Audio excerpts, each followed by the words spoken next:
إن الحمد لله نحمده ونستعينه ونستغفره ونعوذ بالله من شرور أنفسنا ومن سيئات أعمالنا من يهده الله فلا مضل له ومن يضلل فلا هادي له أشهد أن لا إله إلا الله وحده لا شريك له وأشهد أن محمدا عبده ورسوله أما بعد فإن خير الكلام كلام الله وخير الهدى هدى محمد صلى الله عليه وسلم وشر الأمور محدثاتها وكل محدثة بدعة وكل بدعة ضلالة وكل ضلالة في النار. Alhamdulillah, kita rafakkan syukur kita kepada Allah Subhanahu Wa Taala yang mengumpulkan kita, yang menghimpunkan kita pada hari ini di atas dasar untuk menuntut ilmu, dan kita mengharapkan dengan adanya ilmu yang bermanfaat ini Allah memberikan kita kekuatan untuk kita beramal, seterusnya mendapat ganjaran yang besar daripada amalan-amalan yang bertepatan dengan Al-Quran dan As-Sunnah yang boleh membawa kita ke syurga, dan mudah-mudahan Allah memudahkan. Amin. Kita masih lagi di dalam bab perintah memelihara sunnah, jalan Rasulullah dan adab-adabnya. Ia merupakan satu perkara yang besar, bab yang besar yang akan menentukan kedudukan kita berada di akhir zaman ini, terutamanya bagaimana kedudukan kita. Adakah kita akan dapat mempertahankan agama yang kita anuti, ataupun bagaimana kedudukan kita dengan Islam yang kita pegang, kefahaman ahli sunnah wal jamaah. Oleh kerana itu, usul di antara usul agama kita ialah memahami konsep apakah arti memelihara sunnah. Kerana dunia akhir zaman merupakan dunia fitnah, gabungan fitnah-fitnah dari zaman dahulu para nabi sehingga hari ini. Kadang-kadang fitnah ini kita saksikan tidak berlaku pada zaman-zaman silam. Ya, oleh kerana itu berhati-hati. Fitnah-fitnah yang datang berbentuk fitnah mengikut zaman ke semasa zaman moden kita, dengan fitnah yang ada di gadget-gadget di tangan-tangan kita, yang mana kita boleh menyaksikan dosa-dosa di depan mata, dan dosa-dosa yang kita bentangkan kepada anak-anak kita kalau tidak dikawal. Ittaqillah, takut pada Allah. Kita akan bertemu dengan Allah, biarlah kita dalam keadaan kukuh pendirian kita dan ketegasan dalam mempertahankan agama ini. Kerana Rasulullah mengingatkan, golongan ini akan hilang, tetapi akan muncul hanya sedikit sahaja. Kemunculan mereka adalah kemunculan yang gagah, kekuatan yang bersungguh-sungguh. Mereka akan mempertahankan agama ini. Oleh kerana itu, gabungkan diri kita dengan mereka. Yang di dalam hadis Rasulullah mengatakan, la tazalu ta'ifatu min ummati zahirina 'alal haq. Akan berterusan di kalangan umat aku yang akan berdiri dengan kebenaran. La yadurruhum man khazalahum.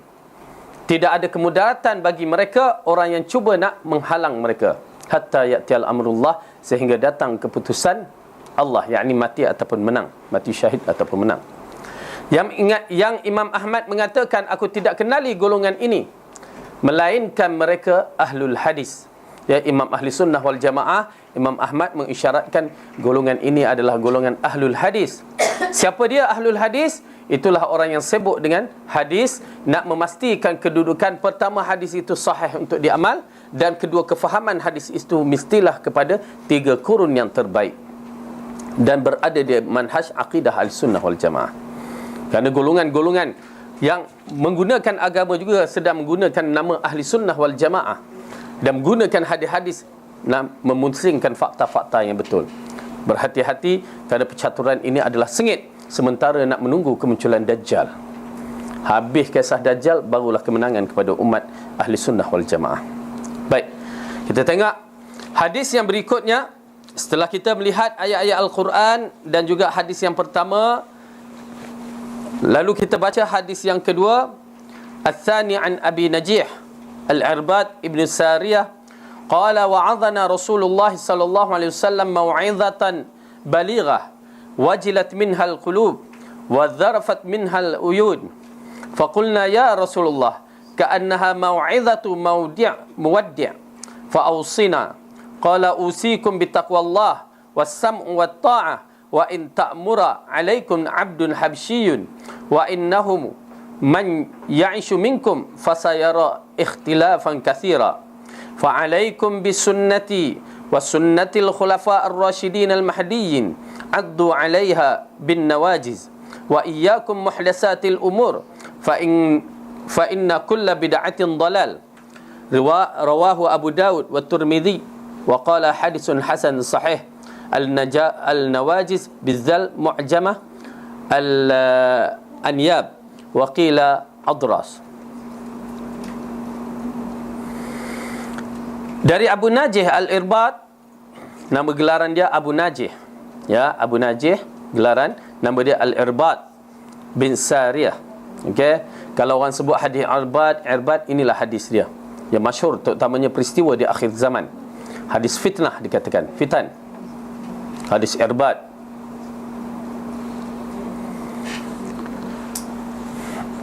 Rasulullah pernah memberi nasihat kepada kami dengan suatu nasihat yang menggetarkan hati dan mencucurkan air mata. Ya, Rasulullah sallallahu alaihi wasallam dalam siri khutbah dan ceramah baginda, dia ada berbagai-bagai bentuk. Ya, dalam bagai-bagai bentuk itu, sama ada dalam keadaan lembut, sama ada dalam keadaan syahdu, yang ni dalam keadaan syahdu, sama ada dalam keadaan keras. Ya, yang pernah Rasulullah berkhutbah yang mana mukanya merah, nampak kemerahannya, seolah-olah dia mengarah satu tentera yang sedang begini, begitu, begini. Ya, dan itu keadaan kedudukan Rasulullah berceramah dan berkhutbah. Tak ada lawak sangat-sangat, tak ada nyanyi-nyanyi. Okey, itu yang tak syok ustaz nak nyanyi kan. Kena pula ada lagu Hindustan sikit kan. Okey, jadi berbeza kaedah kita menuntut ilmu dengan para sahabat. Ingatnya saya bagikan peringatan kita, tips-tips bagaimana mereka penuntut ilmu di zaman Rasulullah dan 3 kurun terbaik. Beza dengan kita, ya, berbeza. Kita nak tuntut ilmu mesti bawah. Yalah, mestilah nak selesa kan ustaz. Okey, tak apa, dimaafkan. Ya, kalau kita tengok Imam Asy-Syafi'i, Imam Bukhari menuntut ilmu, ya, dahsyat. Kita kata dahsyat sangat-sangat. Ya, jauh kita. Ya, mereka hidup dalam keadaan macam tak selesa, tetapi mereka merentas lautan, merentas padang pasir semata-mata nak menuntut ilmu. Naik kapal berbulan-bulan, turun baru dapat jumpa madrasah untuk menuntut ilmu. Kita beza, dari bumi tak jumpa ilmu, naik kapal cruise baru dapat ilmu. Naik kapal menuntut ilmu, berapa jam kita duduk atas tu? Bertahun. Itu bukan menuntut ilmu, itu lepak-lepak sambil santai, ya. Jadi tapi sekarang tengah gah bab tu, naik kapal, jom naik kapal, ajak ustaz pula naik kapal, ya. Dan nak pergi menuntut ilmu. Tengah-tengah menuntut ilmu, kapal goncang sikit, Allah, tak jadi ilmu dah kan. Ombak naik sikit, buat macam Titanic, lagi cancel menuntut ilmu. Baik. Tetapi ini di antara cara Rasulullah sallallahu alaihi wasallam menyampaikan ilmu kepada para sahabat, di antaranya dengan satu ungkapan peringatan yang menggetarkan hati dan mengalirkan air mata para sahabat. Subhanallah. Apa ucapan itu wallahu alam, tapi adalah perkara-perkara. Cuma diambilkan Al-Irbad dari bab ini, maka kami bertanya, wahai Rasulullah, nasihat itu seakan-akan nasihat yang terakhir. Ya, wasiat yang kamu sampaikan ini, nasihat yang kamu sampaikan seolah-olah akan berlaku perpisahan antara kita, antara kamu dan kami. Lalu tolong bagi wasiat. Ya, maka berikanlah kami wasiat. Wasiat apa dia? Ya, satu perkara yang menjadi pegangan apabila selepas mati. Ya, kalau orang tu ada hutang, diwasiatkan, okey, harta aku bagi, kena tunaikan. Okay, itu nama wasiat. Tapi kalau wasiat tapi tak mati, tak apalah, simpanlah dulu, nanti kita akan mati juga. Baik. Dan baginda bersabda, okey, ambil wasiat Rasulullah sallallahu alaihi wasallam ini, besar artinya. Aku wasiatkan kepadamu agar tetap selalu bertakwa kepada Allah yang Maha Tinggi dan Maha Mulia. Pertama, takwa, yang kita dah tahu tentang apakah arti takwa. Seolah-olah kita berada di satu kawasan yang penuh dengan duri-duri dan kaca-kaca, maka kita lalu kawasan itu penuh berhati-hati. Begitu juga kita hidup di dunia, penuh dengan ujian-ujian, terutamanya masalah keimanan, maka berhati-hati halal dan haram. Perbuatan-perbuatan halal dan haram kena jaga. perbuatan-perbuatan sunnah dengan tak sunnah kena jaga. Itu maksud takwa, berhati-hati. Ya, sentiasa dalam keadaan Allah menyaksikan kita. Kerana kita nak melangkah ni sikit satu persatu. Halal dan haram satu bab. Dalam bab-bab agama, akidah, kena berhati-hati. Bab bid'ah, kena berhati-hati. Kena faham betul-betul. Supaya kita tidak terjebak dalam penipuan-penipuan orang yang bertopengkan dengan agama, berserban berjubah menipukan agama. Baik, kita saksikan. Serta tetap mendengar perintah dan taat. Ya. Dikatakan di sini, kamu tetap mendengar perintah dan taat. Kepada siapa ni? Allah dan Rasul dah memang. Tetapi ini berkaitan dengan pemerintah. Ya. Pemerintah yang bagaimana? Pemerintah, ada beberapa kategori. Di zaman Rasulullah dikatakan pemerintahan Rasulullah, alhamdulillah, dan baginda telah wafat. Bangun satu pemerintahan yang dinamakan pemerintahan Khulafa Ar-Rashidin selama 40 tahun. Dah telah habis. Dan naik zaman pemerintahan khilafah, ya, yang beraja. Dan ianya telah habis pada tahun 1928. Baru-baru ini, ke dalam abad kita ni. 1928, jatuhnya kerajaan Islam Turki. Khilafah Uthmaniyah. Habis, jatuh. Dan sekarang, tidak ada satu gelaran yang disebutkan sebagai satu khilafah. Tak ada. Maka, kita ada pemimpin kita sendiri. Okey, pemimpin pemerintah yang ada di negara kita sendiri. Maka kena taat.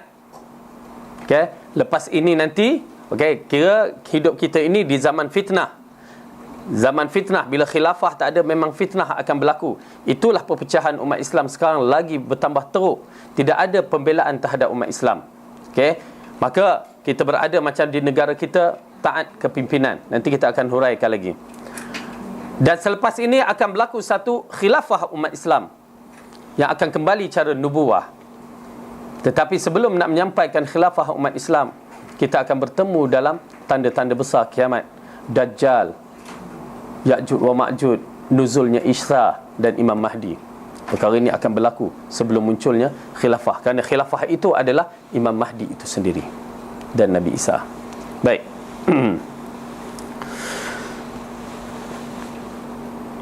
Kemudian, hendaklah kamu taat, mendengar perintah kepada pemimpin kamu, walaupun yang memerintah kalian itu seorang budak Habsyi, Ethiopia. Ya, Habsyi ini yang dikatakan orang yang gelap, hitam, yang disebutkan dalam hadis ni Habsyi. Kalau kat mana lagi kita dengar Habsyi, itulah dalam cerita Piramli itu, macam orang Habsyi di negeri Arab, kan, yang buta, yang gelap, kan. Okey, Habsyi ini dikategori orang yang gelap. Dan masyhur dalam hadis akhir zaman, dia akan meruntuhkan Kaabah. Ya, meruntuhkan Kaabah. Tetapi Habsyi yang mana, kita tak tahu. Di Afrika ni banyak kabilah-kabilah. Ya. Pasal Rasulullah mengisyaratkan Habsyi itu jalan dia macam terkengkang-kengkang sedikit. Pernah kita tengok anak orang Afrika, ada kadang-kadang yang kecil tu, dia wallahualam, ya. Anak kita alhamdulillah, kaki dia kalau kita letak macam itu pun, ya, kita pautkan situ, kaki tekankan sini, letak jalan biasa balik. Tapi dia memang orang yang keturunan setengah Afrika tu, dia memang kaki dia terkangkang sedikit. Mula-mula saya tengok, ya Allah, macam mana ni mak dia letak lama sangat ke sampai turun-turun terkangkang. Rupa tak, memang itu kabilah dia. Ya. Okey. Ya, Nam. Yang ini hadis ni menyatakan budak Ethiopia saja, tapi tak ada cerita maknanya kalau dia Ethiopia, dia bukan Islam ataupun dia. Tak, ini Islam. Ini Islam. Dia berkaitan antara kamu, Habsyun. Semua dia tak cantik lah Ustaz. Pada masa tu orang hitam kan memang dan fizikal lah yang orang hitam tak cantik ke? tak, saya masukkan dalam masa tu mungkin pada tak apalah, saya tanya orang hitam tak cantik. tak cantik pada orang yang tak. Okey, sebenarnya dia kalau ikutkan, itulah kejadian Allah yang maha hebat, kan. Kita tengok tak cantik. Kan dekat tu hitam itu menawan. Okey. Saya tanya orang Afrika, saya tanya orang Uganda dalam bab ini kan. Ya. Apa pandangan kamu ya? Orang hitam you all kahwin ni macam mana? Dia kata apa? Kami akan cari yang paling hitam. Oh, paling hitam, terkejut kita. Kan? Kalau boleh tutup lampu hitam terus, tak nampak mata je nampak, kan? Lagi hitam, lagi menawan bagi mereka. Tu dia. Jangan hitam gigi dah lah, kan? Yalah hitam. Bagi mereka lagi hitam, lagi menawan. Lagi hitam, lagi menawan. Ya, lagi hitam, lagi menawan bagi kami. Allah jadikan hati mereka begitu. Kita je tengok tak tak selesa kan. Bukan tak cantik-cantik. Ya, tapi bila kita tengok tu, bila tengok keadaan begitu, rupanya orang Afrika macam Uganda yang saya kenal, Uganda dia kata lagi hitam lagi menawan. Kecuali kalau orang Sudan, dia lain pula sikit. Dia kalau boleh nak color macam-macam kita ni. Color macam kita paling cantik di sana nilaian. Jadi kalau kita nak jadi ratu sana, pergilah sana. Kan? Sudan, warna kita ni cantik bagi dia. Jangan putih ingat. Putih dia tak minat pula. Dia nak macam kita ni. Ada beza sikit. Okey? Jadi dalam bab ini berkaitan dengan hamba Habsyi. Cuma dibicarakan, Rasulullah membicarakan hamba Habsyi ini disebabkan hamba terkenal di zaman dahulu, bila sebut hamba mesti di kalangan orang Afrika. Ya, hitam. Itu yang cerita kunta kinte apa semua tu kan. Ini hamba Habsyi. Tetapi agak menarik, tengok elok-elok dalam hadis ini apabila Rasulullah mengatakan dia cuma letak Ethiopia, Habsyah. Habsyah ni bukan Ethiopia saja. Zaman dahulu Habsyah tu dikirakan bahagian timur Afrika tu, yang bawa pesisiran pantai tu naik ke Saudi tu, bahagian barat pesisiran pantai mereka. Ya, Habsyah, luas kawasan Habsyah. Cuma sekarang dah dihad-hadkan. Jadi dia kata, walaupun yang memerintah kalian itu seorang, dia istilah sini budak, hamba ya, betul kan? Baru kita nampak sikit. Kalau letak budak tak apa nampak. Hamba Habsyi. Walau yang memerintah kita hamba Habsyi, walaupun yang memimpin kita bibik di rumah. Kan? Bibik jadi bos. Misalnya nak bagi contoh, marah muncung belaka dah. Bibik kan. Kita bos bibik, tiba-tiba bibik jadi bos. Ini misalannya Rasulullah katakan. Kita asalnya handle hamba, tiba-tiba hamba jadi ketua kita. Ego tak kita akan berlaku? Ya, akan berlaku ego kita. Mana boleh hamba jadi ketua? Tu pasal bila dalam kisah Talut dan Jalut, ya, apabila Nabi Allah itu berdoa, mereka nak raja di kalangan ataupun pemimpin di kalangan mereka. Talut orang kebanyakan yang dianggap sebagai pekerja, ya, tukang besi, bagi ambil, tiba-tiba dia jadi ketua. Tu yang mereka tak boleh terima. Tak boleh terima. Sedangkan Nabi Allah kata Allah telah mengarahkan dia menjadi ketua. Dia dibagi kelebihan, kekuatan dan akal dia. Bukan masalah harta. Tetapi mereka Bani Israel menganggap siapa yang banyak harta itu layak menjadi ketua. Itulah fahaman yang berlaku pada masyarakat kita. Yang kaya, dia yang boleh jadi ketua. Tak. Tetapi bila kita tengok, pertama kekuatan akal dia, kebijaksanaan dan tenaga dia dalam peperangan. Dia tengoklah keadaan yang nak jadi ketua mengikut tempat dan keadaan. Jadi dalam bab peperangan begini memerlukan kebijaksanaan dan kekuatan. Allah lantik Talut. Bukti dia, maka turun tabut dari langit yang mana menjadi kekuatan Bani Israel pada ketika itu. Okey. Jadi di sini, ya, kalau berlaku begini memang satu perkara yang payah bagi kita nak menerimanya. Kerana apa? Dia hamba tiba-tiba jadi ketua. Tetapi kita bergantung kepada hadis Rasulullah, kata taat, sami'na wa ta'na. Dia akan hilang semua tu. Perasaan ego tu hilang. Tapi kalau kita pertahankan juga tak setuju, di sini ada penentangan kita dengan agama Islam. Penentangan kita dengan sunnah Rasulullah. Okey? Nampak tak? Hadis ini mula-mula dah mukaddimahkan ittiba'us sunnah. Menguji keimanan kita. Nak bagi contoh hamba agak sukar, tapi bagi contoh bibi agak nampak. Kan? Bila contoh bibi, baru aku nampak. Kan? Tapi boleh ke tidak, itu nombor dua. Kan? Tapi dah nampak dah, bahawa bibi nak memimpin rumah tangga kita. Macam mana?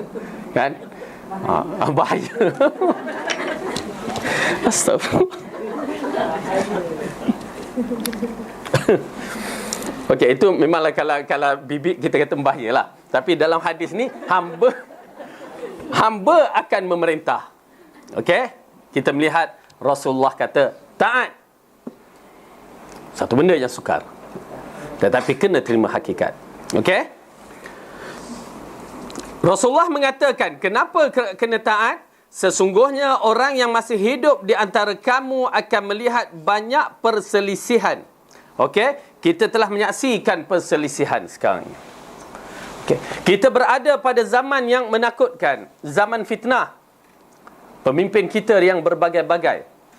Maka kalau mengikutkan hadis ini, taat. Dalam perkara ma'ruf. Yang baik, yang betul kena taat. Yang tak betul, kenapa? Kenapa? Nak dengar? Aku ada yang anu sikit ni, agresif sikit. Kena demonstrasi. Tak boleh. Ya, kena sabar. Ada prosedur yang boleh mengubahkan, menegur dia, tegur dan ubah dengan cara yang betul. Bukan pergi demonstrasi, bukan pergi marah, campak itu, baling itu, pergi tembak, tak boleh, haram hukumnya. Okey? Sabar, tegur cara yang baik, ikut prosedur. Dia tak terima, itu lain cerita. Itu bukan urusan kita. Kita dah sampaikan, dia tak terima, itu urusan dia dengan Allah. Kena faham kaedah ni, ini amat penting ya. Kerana ini kita berada pada akhir zaman, kita telah hilang maklumat tentang berkaitan muamalah dengan pemimpin. Dia hilang kefahaman yang betul. Okey? Jadi dalam bab ini kita melihat Rasulullah kata, sesungguhnya orang yang masih hidup di antara kamu melihat banyak perselisihan kita sekarang ni. Lepas tu ada yang membicara pemerintah sekarang tidak sama di zaman pemerintahan dahulu. Betul? Ya, kerana zaman Khilafah Ar-Rasyidin okey clear, tetapi zaman yang dikatakan khulafa, zaman pemerintah khilafah dahulu, yang di zaman kerajaan Bani Abbasiyah, Bani Umayyah, Bani apa lagi semua tu, kita menyaksikan ya satu perkara di kalangan pemimpin-pemimpin raja-raja ataupun dikatakan Amirul Mukminin pun bukan seorang yang soleh. Kita tahu ada yang minum arak, ada yang apa lagi acara-acara perkara yang besar dilakukan. Kalau kita tengok gubernur seperti Hajjaj Yusuf Al-Thaqafi, dia membunuh beribu orang tanpa sebab yang munasabah. Tapi bagaimana yang Rasulullah ajarkan? Nah, perang jihad tu, bukankah dia sejenis bentuk demonstrasi tapi bersenjata? Tidak. Jihad adalah satu jalan yang bukan demonstrasi. Jihad adalah jihad. Kerana jihad ada dalil dia. Ya, dalil. Dan jihad ada syarat dia. Kita kalau kita belajar fiqh jihad, memang syarat dia teratur, tersusun. Berbandingkan dengan demonstrasi yang tidak ada peraturan dia. Ya, peraturan yang ringan-ringan yang kita anggap, tetapi tidak ada dia punya susunan yang seperti mana jihad. Jihad lain sangat-sangat. Okey. Baik. Jadi kita menyaksikan zaman pemerintahan itu yang pernah kita cerita Hajjaj Yusuf Al-Thaqafi, ya, seorang gubernur. Tetapi kita melihat Ibnu Umar muamalah dia dengan dia bagaimana. Sahabat-sahabat yang besar bermuamalah bagaimana. Hasan Al-Basri menasihat orang ramai bagaimana. Mereka penakut ke? Tak. Ibnu Umar jangan kata penakut. Ada orang kata Ibnu Umar penakut. Tak, ittaqillah terhadap sahabat. Ibnu Umar umur 14 tahun ketengahkan diri nak jihad pada perang Uhud. 14 tahun perang Uhud. Mereka tahu perang berarti mati. Dia 14 tahun ketengahkan diri, ya Rasulullah aku nak masuk. Rasulullah tak benarkan pasal dia belum balik. Ya, nampak tak? Kita 14 tahun anak-anak kita nak masuk apa? Legoland, Kidzania, apa lagi? Sibuk dengan Angry Bird, berbanding dengan anak sahabat umur 15 tahun datang lagi waktu perang Khandaq, ya Rasulullah aku nak masuk. Rasulullah benarkan. Siapa yang tak kenal Ibnu Umar kegagahan dia, ya? Dia berkata pengecut. Na'udzubillah, jahat terhadap ungkapan kepada para sahabat. Tetapi bukan sahabat pengecut. Sahabat faham apa yang Rasulullah arahkan. Cara muamalah dengan pemimpin. Tu dia. Ya. Siapa nama tu? Imam Ahmad. Kita saksikan. Disebat, dipukul. Diarahkan menganut akidah Mu'tazilah oleh pemerintah. Yang tu dia tak taat. Yang lain dia rela. Pukul macam mana pun. Tetapi dia berdiri tegas. Tetapi dipanggil khalifah waktu tu apa dia? Ya. Maha Fir'aun. Macam setengah orang yang panggil seorang tu Maha Fir'aun. Ataupun dia perli khalifah tu dengan nama-nama gelaran. Ada. Dah pukul dia pukul aku, dia sebat aku, penjara 3 tahun, tak bolehkah aku nak kutuk dia? Kita akan menyaksi para ulama 3 kurun terbaik tidak pernah mengutuk pemimpin dengan perli dan kata-kata tak baik. Apa dia kata? Ya Amirul Mukminin. Dahsyat. Amirul Mukminin lagi. Tapi kita Maha Fir'aun. Apa lagi yang kita nak kata? Ya Allah, na'udzubillah, kalimah-kalimah kufur. Tak baik, ya. Geram itulah. Ya, okey. Tuan-tuan dan puan-puan, saya nak mengatakan inilah manhaj ahli sunnah. Fahaman 3 kurun yang terbaik. Ini kefahaman 3 kurun terbaik. Cara memahami muamalah dengan pemimpin. Tapi orang tak faham. Orang nak kena panaskan diri kita, bangunkan semangat, bangunkan orang yang jahil itu dengan kemarahan yang menyebabkan perkara tak baik berlaku. Imam Syafi'i rahimahullah, walaupun pernah diseret daripada Yaman menuju ke Baghdad sejauh lebih daripada 1000 kilometer tu, diseret macam hamba abdi, diikat tengkuk, diikat tangan, kaki, berjalan 10 orang nak dibawa bertemu khalifah di Baghdad. Ya. Akhirnya selamat. Allah selamatkan dia. 9 kena pancung, dia selamat. Tetapi apa? Khalifah tak betul. Dia tak, mari sini. Okey, khalifah kamu begini, bombak. Rakyat marah, kan? Tak. Pertama, dia tahu khalifah itu manusia biasa. Salah dan silap akan berlaku. Tetapi ulama kena berani menegur. Dia datang. Orang tengok menteri-menteri, ya, dah ada dekat raja tu. Bukan zaman dulu duduk di sebelah raja, kan? Tengok Imam Syafi'i datang. Dia pun tahu dah. Ini mesti nak tegur raja. Semua mula tarik jubah dia. Kenapa? Dikhuatiri akan dipancung oleh raja. Maka darah tu merecik. Imam Syafi'i terus datang Amirul Mukminin, duduk, bagi salam, duduk dan bercakap. Amirul Mukminin dengar je, kan? Okey, terima kasih. Amirul Mukminin menerima. Pertama, berbandingkan kita nak menegur pemimpin macam mana? Face to face ataupun bagi tahu pada orang awam. Pertama, kita aibkan pada orang awam tentang pemimpin. Lepas tu pemimpin tak terima, kita marah. Kita dah aib dia, dah buka pekung di dada dia. Lepas tu kita tegur pemimpin. Pemimpin nak terima tak? Saya pun sukar nak terima. Kutuk depan orang, lepas tu aku nasihat kat kamu. Ya ke begitu? Nak nasihat face to face. Facebook. Bukan pergi, itu pun Facebook bukan boleh ni. Pasal dia berkembang macam WhatsApp juga tu. Boleh dibaca, orang semua boleh dibaca. Ya? Oleh kerana itu berjaga-jaga dalam bab itu. Okay. Ini merupakan satu peringatan. Saya cuba menerangkan cara itu, pasal bila kita kata fahaman Quran dan Sunnah mengikut fahaman 3 kurun terbaik, begini caranya kita faham bagaimana mereka menegur pemimpin-pemimpin. Beza dengan zaman sekarang. Lepas tu kita salahkan mereka tak dengar, salahkan mereka tak dengar. Silap. Dan tidak semestinya orang yang menegur pemimpin itu mencerita, aku dah tegur pemimpin lah, aku dah tegur. Tak semestinya. Kita marah, ustaz tu duduk di situ, apa dia buat? Kita tahu ke tak dia dah tegur? Itu persoalannya. Apabila Usamah ditegur, di kalangan orang-orang tertentu menegur, Usamah, kenapa kamu tak tegur Saidina Osman? Kerana terlampau lembut dan ada beberapa perkara tu. Kenapa? Lalu Usamah marah. Apakah mesti aku bagi tahu kamu aku dah tegur dia? Itu syarat. Tak pernah dalam Islam mengatakan dah tegur bagi tahu orang. Tak. Jadi itu kaedah yang kena kita faham. Dan saya nasihat bab ini kena selalu husnuzan, terutamanya ustaz-ustaz yang sunnah, yang mungkin ada di kalangan pemimpin-pemimpin. Ya, saya nasihat jangan kita bersangka buruk. Kerana alhamdulillah kita tahu dalam keadaan-keadaan yang begini. Okey, baik. Ini bukan antara pro dan kontra ya. Maaf, non politik kita punya perbincangan. Syarat Ya. kata semua ni dalam keadaan di mana pemimpin tu orang Islam lah. Orang Islam, dan kalau hatta orang kafir pun boleh menasihat dengan cara yang betul. Kita ada muamalah kita dengan pemerintah kafir. Kalau orang bukan Islam, dia zalim, bukan Islam. Dia itu kita dia ada syarat dia, syarat lah, dia semua tu ada syarat.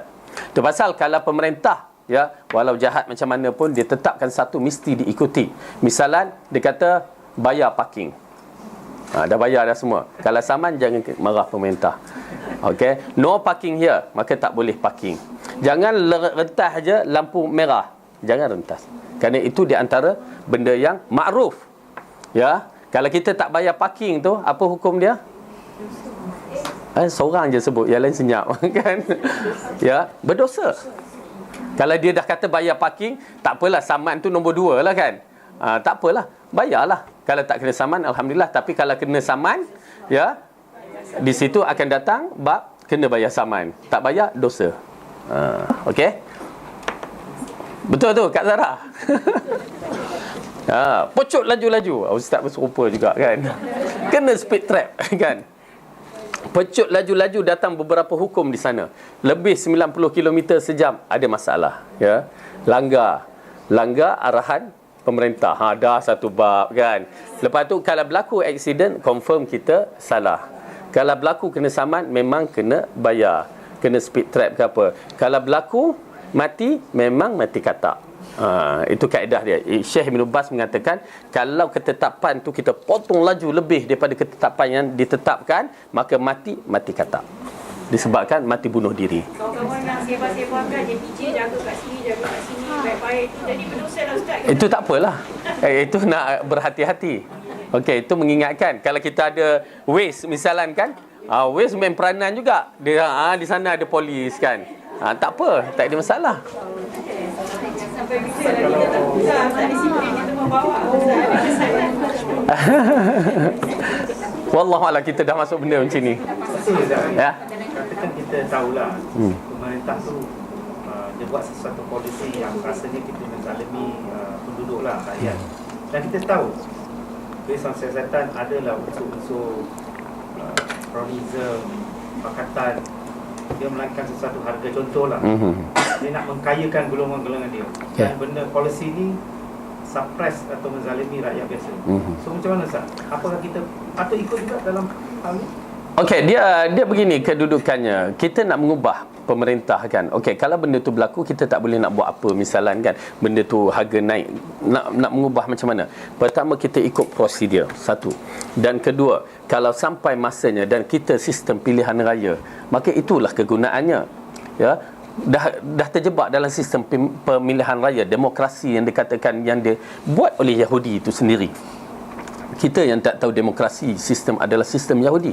Yang mana kita tengok Dr. Mahathir pernah membahaskan dalam satu channel dia tu ya, di barat tu, dia kata demokrasi hak mana baru je lagi.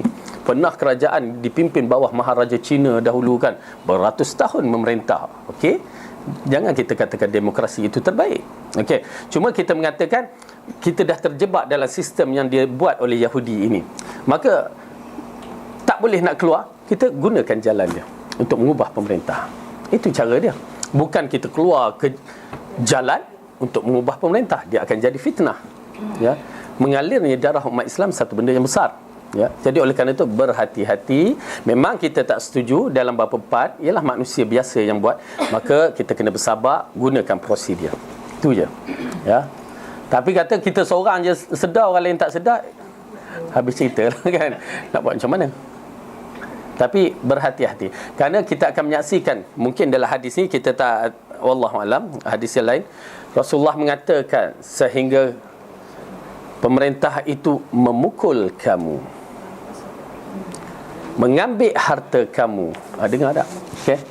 Pemerintah itu datang memukul kamu, mengambil harta kamu. Rasulullah kata sabar dan taat dalam ma'ruf.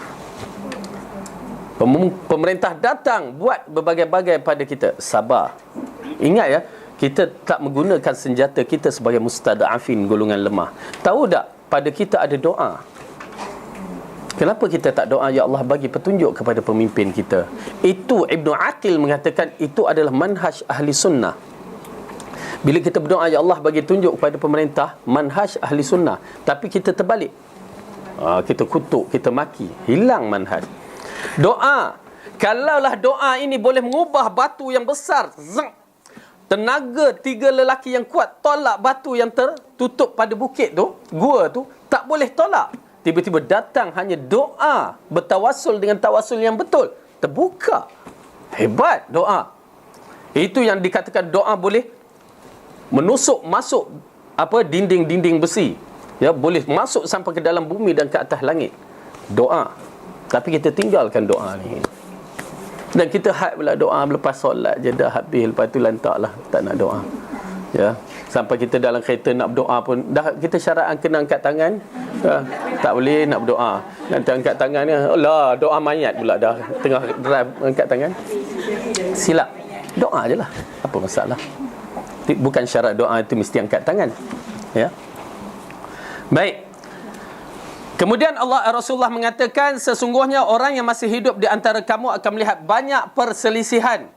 Maka wajiblah atas kamu memegang teguh sunnahku dan jalan, sunnah ni jalanku, dan jalan khulafa ar-rasyidin, yakni Abu Bakar, Umar, Osman dan Ali, yang ulama mengatakan semua para sahabat yang diiktiraf, maka mereka itu perlu diikut, yang diberi petunjuk oleh Allah. Itu dia. Macam mana kita berpegang? Dan berpeganglah mana tadi? Okey. Bil nawajiz tadi, dalam bahasa Arab bin nawajiz ni, peganglah sunnahku dan sunnah khulafa ar-rasyidin yang diberi petunjuk oleh Allah. Dia tak tambah sini, kena tambah sikit. Kalau ikut di sini dikata, dan berpegang teguhlah pada sunnah itu seperti mana berpegang dengan garham. Di situ dia tak tulis. Okey, sambungkan tu, dan berpegang teguhlah pada sunnah itu dengan garham kamu. Ada kat mana? Di mana dibuat? Yang lama ni, yang baru, yang ni. Okey. Betul kan tu? Dan gigitlah kuat-kuat dengan garham kamu. Maksudnya,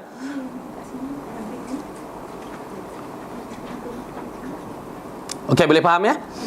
Berpegang teguh tu, berpeganglah dengan macam kita gigit dengan gerham. Gigit dengan gerham dengan gigit pada gigi kacip kita ni lain. Dengan taring, dengan gerham kalau kita gigit, Masya Allah, tak lepas. Bin nawajiz, berarti pegang sungguh-sungguh. Jis. Rasulullah mengarahkan pegang sungguh-sungguh. Berarti tuan-tuan dan perempuan, kita kena pegang sungguh-sungguh jalan Rasulullah, terutamanya usul-usul yang asas ini, bersungguh-sungguh. Fitnah datang bukan sebarangan. Kalau tak pegang sungguh-sungguh, kalau pegang pakai gigi macam ni, dia akan terlepas. Kalau pegang dengan gigi taring pun boleh terlepas. Tapi kalau pegang dengan gigi gerham, insya-Allah. Tapi kalau pegang dengan gigi palsu, habis. Okey, jadi pegang bersungguh-sungguh. Bagi mereka yang fahami bahasa Arab, kesungguhan itu kena ada dalam mempertahankan sunnah Rasulullah. Jangan layan orang-orang yang bawa perkara-perkara yang baru. Jauhilah urusan-urusan yang dibuat bid'ah. Sesungguhnya bid'ah itu sesat. Okey, masalahnya masyarakat tak faham apakah itu bid'ah. Semua perkara-perkara agama mesti ada dalil. Okey? Mesti ada dalil. Tak ada dalil, tidak boleh terima. Perkara yang jelas mesti ada dalil. Kalau bila tak ada dalil dibuat, di situ adalah bid'ah. Tak kira bid'ah tambah idafiyah, ya, bid'ah tambah ataupun bid'ah yang dikurangkan, tak boleh. Ini acara agama je. Bid'ah maksudnya dicantikkan, badi'us samawati wal ard, dicantikkan langit dan bumi. Maksudnya bid'ah itu dicantikkan, nampak macam cantik tetapi tak betul. Pasal Rasulullah kata, ingat ya, kullu bid'atin dalalah. Kullu, kalimah kullu, kita dah belajar bahasa Arab. Kullu, semua, tak ada tinggal walaupun satu. Bagaimana pula, ya, kita tengok ya, bid'ah hanya pada agama, dia tidak pada dunia. Itu pasal orang salah faham. Oh, kalau macam tu, yang ni bid'ah lah ustaz, ambil. Oh, marah konon. Ya. Ini dunia. Kereta tu dunia. Ada satu yang orang hantar tentang orang Arab tu naik teksi tu kan. Semua istihza' menghina Islam sebenarnya. Dia nak kenakan orang-orang sunnah ni.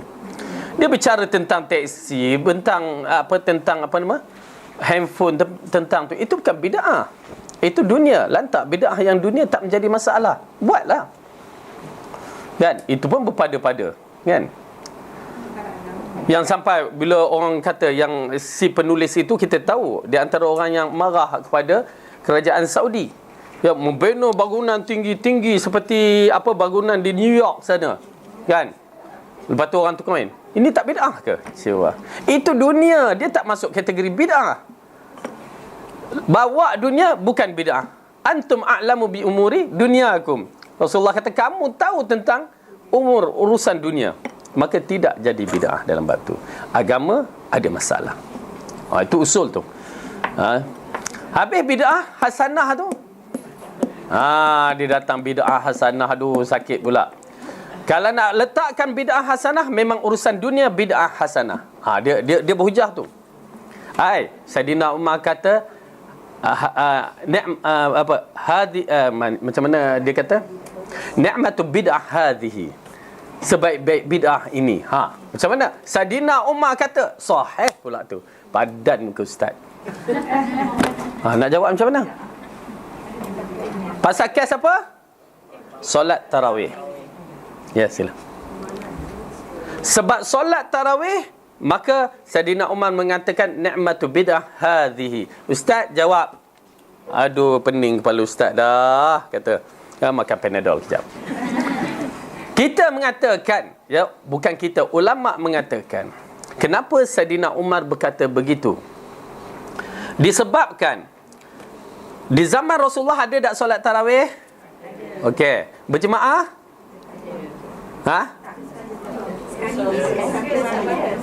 Berjemaah. Yang Rasulullah sembahyang, sahabat ikut malam pertama, malam kedua makin ramai, malam ketiga makin ramai, malam keempat Rasulullah berhenti.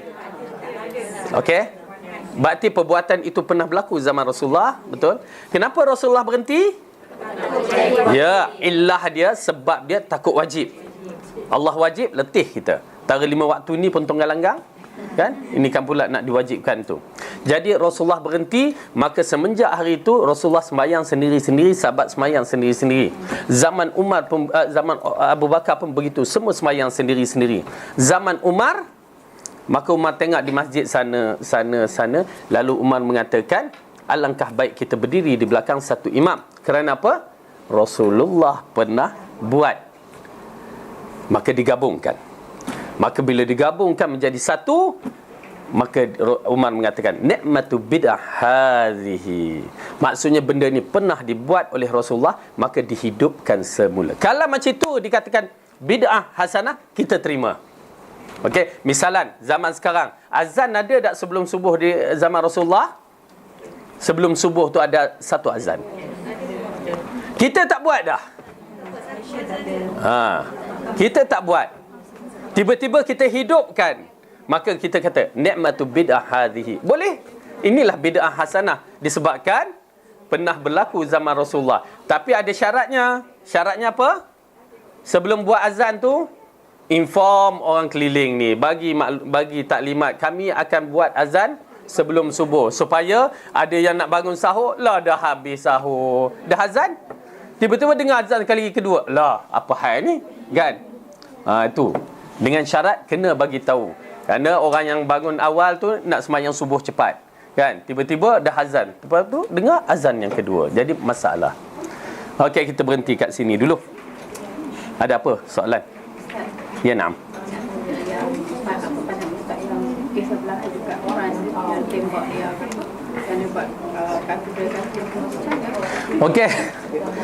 Kes politik sedikit, bukan kes politik tapi isu international yang kita hadapi. Pembunuhan yang berlaku terhadap kartunis, ya, yang dibuat oleh dikatakan kelompok Islam. Okey. Pertama, kita tengok kepada dua. Yang pertama, pada konspirasi untuk menghina Islam balik. Satu. Dan kedua, jika orang Islam yang buat, kita kupaskan. Baik, pada pandangan saya ambil dua kesimpulan di sini. Kalau benda tu berlaku, sama ada di bawah satu konspirasi seperti mana yang berlaku dalam peristiwa 11 September, yang kita tahu jelas konspirasi, ya. Jadi kalau itulah yang berlaku, kita katakan kesilapan umat Islam yang mengikut jejak-jejak itu akan berlaku. Tak dinafikan, ya. Jangan sangka umat Islam tak terkena. Berdalilkan dalam kisah Abdullah ibnu Sabah, ya, yang menyebabkan segelintir umat Islam terpengaruh dengan apa yang dikatakan sampai berlaku pembunuhan Saidina Osman yang membabitkan orang-orang yang tertentu. Tapi kita katakan itu konspirasi, fitnah yang menyebabkan orang hilang timbangan. Jadi first, bersabar, jangan tergopoh gapah dalam hukum. Okey, kita letakkan mungkin ini konspirasi. Kita tunggu, kerana maklumat dikatakan konspirasi itu agak menarik juga sekarang ni. Yang kedua, jika dia sebagai seorang Islam yang melakukan, kita kata tak kena. Ustaz nak bela Rasulullah. Okey, cantik. Kita betul marah kartunis, bukan kartunis, siapa-siapa saja yang menghina agama kita, menghina Allah, menghina Rasulullah, memang kita marah. Wajib ada perasaan itu. Tetapi tindakan kita bagaimana? Okey. Dia kutuk Rasulullah tu, tembak di situ. Kita kembali, tu yang saya katakan, kembali kepada 3 kurun yang terbaik. Okey, alhamdulillah. Tuan-tuan dan perempuan, kalau kita kembali kepada 3 kurun terbaik, kita nampak bagaimana perjalanan itu berlaku. Rasulullah SAW selama di Mekah tak pernah kena kutuk ke? Bertimba kena kutuk, bertimba bergunung kena kutuk, dihinanya, diletaknya perut binatang tu, tali perut binatang atas belakang waktu sujud. Ada Rasulullah arahkan bunuh?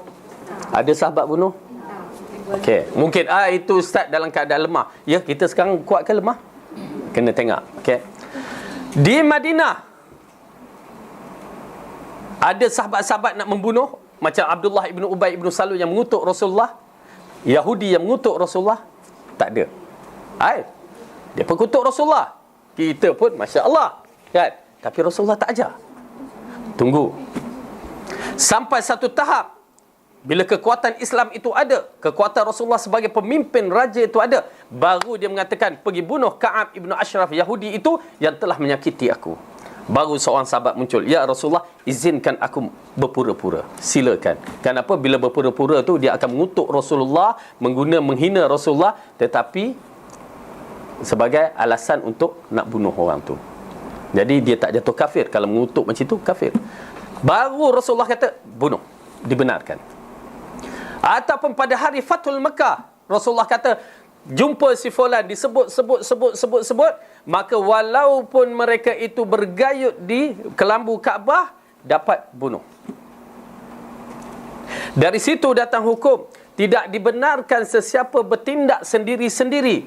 Cukup sabar, kita katakan, sabar. Memang kita marah, jangan, tak ada langsung perasaan marah, tetapi sabar, jangan bertindak sendiri-sendiri.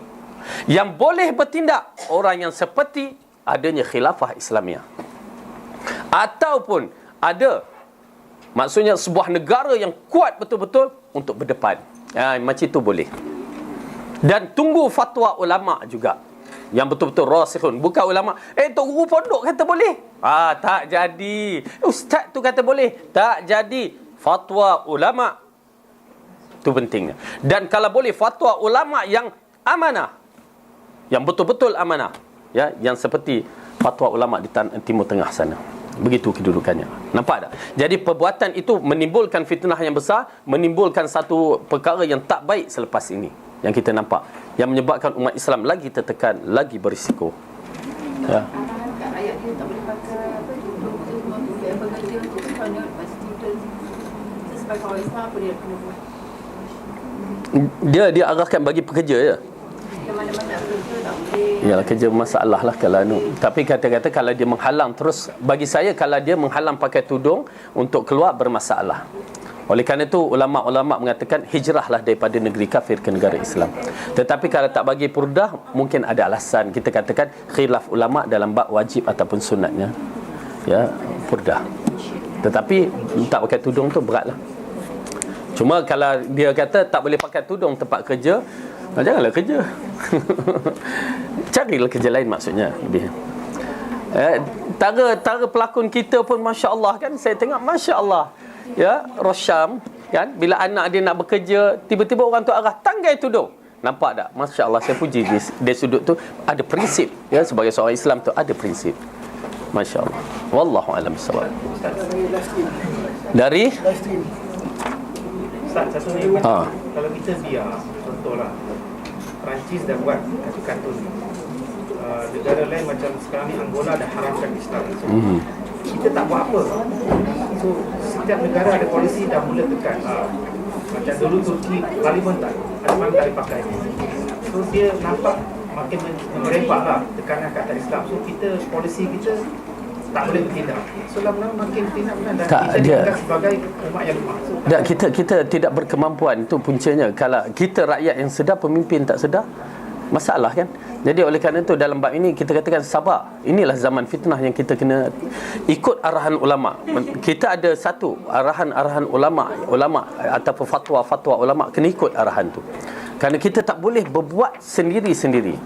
Macam kes, okey, hukum Islam wajib tak? Hukum Islam wajib tak? Maaf ambil sikit, tak apa ke? Hukum Islam wajib, jelas wajib. Habis pemimpin tak jalan, dia yang berdosa. Kita alhamdulillah kita katakan wajib. Dia tak jalan, urusan dia dengan Allah. Kita telah sampaikan mesej, ianya kena jalan. Habis kena berontak, tak boleh. Ataupun kita buat sendiri, oh orang tu dah masuk, masuk sini, dah mencuri, mai sini, bak parang, mana parang, nak potong tangan dia. Tak boleh.